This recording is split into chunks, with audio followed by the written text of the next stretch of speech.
ಎಲ್ಲರಿಗೂ ನಮಸ್ಕಾರ. ಕೆಪಿಎಸ್ಸಿಯ group B ಹುದ್ದೆಗಳು 277 ಆರ್ಪಿಸಿ, ಹೈದರಾಬಾದ್ ಕರ್ನಾಟಕದಲ್ಲಿ 50 ಹುದ್ದೆಗಳು. ಎಲ್ಲರೂ ಕೂಡ ಈಗಾಗಲೇ ಗ್ರೂಪ್ ಬಿ ಪರೀಕ್ಷೆಯನ್ನ ಬರೆದಿದ್ದೀರಾ. ನಿಮಗೆ ಗೊತ್ತಿರೋ ಹಾಗೆ ಗ್ರೂಪ್ ಬಿ ಪರೀಕ್ಷೆಯಲ್ಲಿ 2 ಪತ್ರಿಕೆಗಳಿರುತ್ತದೆ. ಒಂದು ಪತ್ರಿಕೆ 1, ಪತ್ರಿಕೆ 2. ಪತ್ರಿಕೆ 1ಲ್ಲಿ 100 ಪ್ರಶ್ನೆಗಳನ್ನ ನಿಗದಿ ಮಾಡಿರ್ತಾರೆ. ಪತ್ರಿಕೆ 2ರಲ್ಲಿ 100 ಪ್ರಶ್ನೆಗಳು, ಒಟ್ಟು 200 ಪ್ರಶ್ನೆಗಳಿರುತ್ತವೆ. ಇಲ್ಲಿ 100 ಪ್ರಶ್ನೆಗಳಿಗೆ ಒಂದೊಂದು ಪ್ರಶ್ನೆಯ ಉತ್ತರಕ್ಕೆ 3 ಅಂಕಗಳನ್ನ ನಿಗದಿ ಮಾಡಿರ್ತಾರೆ. ಅಂದ್ರೆ ಒಂದು ಪ್ರಶ್ನೆಗೆ ಒಂದು ಸರಿಯಾದ ಉತ್ತರವನ್ನ ನೀಡಿದರೆ 3 ಅಂಕಗಳು. ಹಾಗಾದ್ರೆ 100 ಪ್ರಶ್ನೆಯ ಸರಿಯಾದ ಉತ್ತರಕ್ಕೆ 300 ಅಂಕಗಳು. ಇಲ್ಲಿ ನೆಗೆಟಿವ್ ಮಾರ್ಕ್ಸ್ ಕೂಡ ಇದೆ. ಇಲ್ಲಿ ಒಂದು ಪ್ರಶ್ನೆಯ ಉತ್ತರಕ್ಕೆ ತಪ್ಪಾದ್ರೆ, ಒಂದು ಪ್ರಶ್ನೆಗೆ ಉತ್ತರವನ್ನ ತಪ್ಪು ಮಾಡಿದ್ರೆ 0.25 ಅಂಕವನ್ನ ಕಟ್ ಮಾಡ್ತಾರೆ. ಅಥವಾ ನೀವು 3 ಅಂಕಗಳನ್ನ ನಿಗದಿ ಮಾಡಿರೋದ್ರಿಂದ ಒಂದ್ ಪ್ರಶ್ನೆಗೆ ನೀವು 0.75 ಅಂಕ ಅಂತನಾದ್ರೂ ತಿಳ್ಕೊಬಹುದು. ಯಾಕೆಂದ್ರೆ ಇಲ್ಲಿ 4 ಪ್ರಶ್ನೆಗಳು ತಪ್ಪಾದ್ರೆ 3 ಅಂಕಗಳನ್ನು ಮೈನಸ್ ಮಾಡ್ತಾರೆ.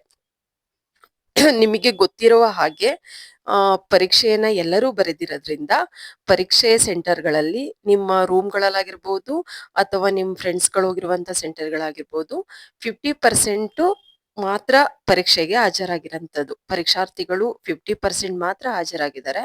50% ಯಾರು ಅಂದ್ರೆ ಚೆನ್ನಾಗಿ ಈ ಗ್ರೂಪ್ ಬಿ ಪರೀಕ್ಷೆಗಾಗಿ ಕುತ್ಕೊಂಡು ಅದಕ್ಕೋಸ್ಕರನೇ ಪ್ರಿಪೇರ್ ಆಗಿ ಹೋಗಿರಂತವ್ರೆ ಹೆಚ್ಚಾಗಿರ್ತಾರೆ.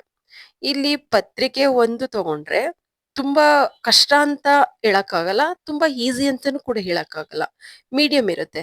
ಅಂದ್ರೆ ಯಾರು ಚೆನ್ನಾಗಿ ಅಭ್ಯಾಸವನ್ನ ಮಾಡಿರ್ತಾರೋ ಅದ್ ಅವರಿಗೆ ಈಸಿ ಇರುತ್ತೆ. ಅಂದ್ರೆ 70% ಆದ್ರೂ ಅವ್ರು ಏನ್ ಮಾಡಿರ್ತಾರೆ, ಅಟೆಂಡ್ ಮಾಡಿರ್ತಾರೆ.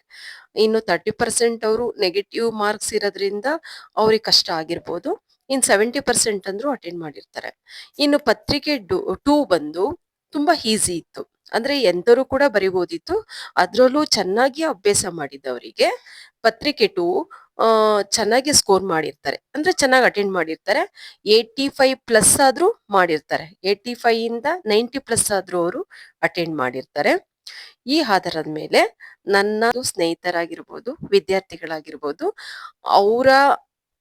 ಅವರ ಅಂಕಗಳನ್ನ ಆಧರಿಸಿ ಅವರ ಅಂಕಗಳ ಮಾಹಿತಿಯ ಆಧಾರದ ಮೇಲೆ ನಾನು ನಿಮ್ಗೆ ಈ ಸಂಭಾವನೀಯತೆಯ ಕಟ್-ಆಫ್ ಅನ್ನ ಈ ವಿಡಿಯೋದಲ್ಲಿ ತಿಳಿಸ್ತಾ ಇದ್ದೀನಿ. ಯಾಕೆಂದ್ರೆ ನಿಮಗೆ ಗೊತ್ತಿರೋ ಪ್ರಕಾರ ಕೆಪಿಎಸ್ಸಿ ಏನ್ ನಿಗದಿ ಮಾಡುತ್ತೋ ಅದೇ ಫೈನಲ್ ಆಗುತ್ತೆ. ಆದ್ರೆ ನಾವು ಇವಾಗ ಪರೀಕ್ಷೆ ಬರೆದಿರೋರನ್ನ ಆಧಾರದ ಮೇಲೆ ಪರೀಕ್ಷೆ ಬರೆದು ಅವ್ರಿಗೆ ಬಂದಿರುವ ಕಟ್-ಆಫ್ ನ ಆಧಾರದ ಮೇಲೆ ಇಷ್ಟಿಗೆ ನಿಲ್ಬಹುದು ಅನ್ನೋ ಒಂದು ಸಂಭವನೀಯತೆಯನ್ನ ಹೇಳ್ಬಹುದು ಅಷ್ಟೇ. ಇದೇ ಕೊನೆ, ಇದೇ ಫೈನಲ್ ಆಗಿರಲ್ಲ. ಇಲ್ಲಿ ನಾವು ಕೊಟ್ಟಿರುವಂತ ಎಕ್ಸ್ಪೆಕ್ಟೆಡ್ ಕಟ್-ಆಫ್ ಮಾರ್ಕ್ಸ್ ಅಲ್ಲಿ ಜನರಲಿಗೆ ಬಂದು 375ನಿಂದ 380ಗೆ ನಿಲ್ಬಹುದು. ಅಂದ್ರೆ ಹೆಚ್ಚು ಕಡಿಮೆ ಆಗ್ಬೋದು. ಇಲ್ಲ 375 ಇಂದ 380 ಒಳಗಡೆ ಆಗ್ಬೋದು. ಇಲ್ಲ 380 ಮೇಲೆ ಆಗ್ಬೋದು, ಹೇಳಕ್ಕಾಗಲ್ಲ. 3A ಮತ್ತು 3Bಗೆ 360 ಇಂದ 365, 2Aಗೆ 365 ಇಂದ 370, 2Bಗೆ 350ರಿಂದ 355, ಕೆಟಗರಿ 1ಗೆ 355ರಿಂದ 360, SCಗೆ 335ರಿಂದ 340, ST ಅವರಿಗೆ 340ರಿಂದ 345. ಇದು ಸಂಭವನೀಯತೆ ಅಷ್ಟೇ.